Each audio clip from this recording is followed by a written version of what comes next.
Comrades, నా పేరు Shankar Kishore. AITUC జిల్లా ప్రధాన కార్యదర్శి. ఈ సివిల్ సప్లైస్ హమాలీ వర్కర్స్ సంబంధించి ఈరోజు ఇక్కడ సమావేశం జరిగింది. గతంలో ఉన్న పెంచులయ్య నాయకుడిగా ఉండి ఎన్ని సంవత్సరాలు అని ఎటువంటి సమాధానం కూడా చెప్పకుండా ఆయన ఏదో ఇంట్లో ఇబ్బందులు అని చెప్పి పని అమ్ముకోవడం జరిగింది.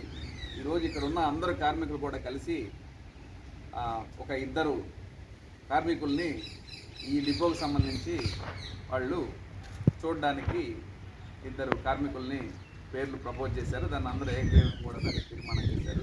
వాళ్ళు మన కృష్ణారెడ్డి, తర్వాత మన మనోహర్ కామ్రేడ్, మహేంద్ర వీళ్ళిద్దరు కూడా మనకి ఉన్న ప్రధాన సమస్య అన్ని డిపోల్లో లారీ మామూళ్ళు పెరిగి ఈ డిపోలో లారీ మామూళ్ళు పెరగలేదు. మనకి అది ఎందుకు పెరగలేదు అనేది కారణాలు తెలుసుకొని ఆ లారీ మామూళ్ళు పెంచడం, రెండోది అరియర్స్ ఒకటి, మూడోది పిఎఫ్, 4 ఈఎస్ఐ.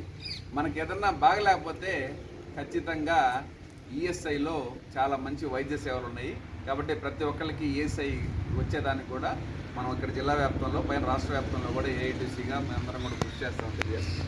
ఇంకొక ముఖ్య విషయం కామ్రేడ్స్, మీ అందరికి కూడా తెలుసుకోవాలి ఏంటంటే, ప్రతి కార్మికుడు వాళ్ళ హక్కుల గురించి పోరాడడానికి రేపటి తరం కోసం ఈరోజు మన ఉనికి కోసం మనం ఉద్యమించాలి.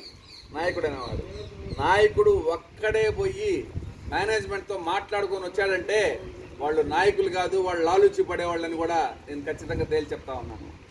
మన హక్కు, ఒక నాయకుడు ఒక అధికారి కాడికి వెళ్తున్నాడంటే మిగతా సభ్యులను కూడా తీసుకెళ్ళి మాట్లాడాలి.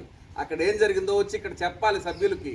వీళ్ళ తరఫునకు ప్రతినిధి అంటే ఒక కుటుంబ పెద్దల అందరినీ సమానంగా చూస్తూ ముందుకు నడపాలే కానీ ఈ రకమైన గత టైంలో పెంచలే టైంలో జరిగిన తప్పులు మళ్ళీ జరగకుండా కూడా చూసే విధంగా వాళ్ళు బాధ్యత తీసుకున్న వాళ్ళు కూడా బాధ్యతగా ఉండాలని కూడా తెలియజేస్తూ, ఈ డిపో కాదు 15 డిపోలకి సంబంధించి ప్రతి ఒక్క కార్మికుడికి వాళ్ళకి రావాల్సిన ప్రతిదీ పూర్తిగా అందే వరకు కూడా నేను వాళ్ళ కోసం పూర్తి స్థాయిలో అందుబాటులో ఉంటానని కూడా తెలియజేస్తాను.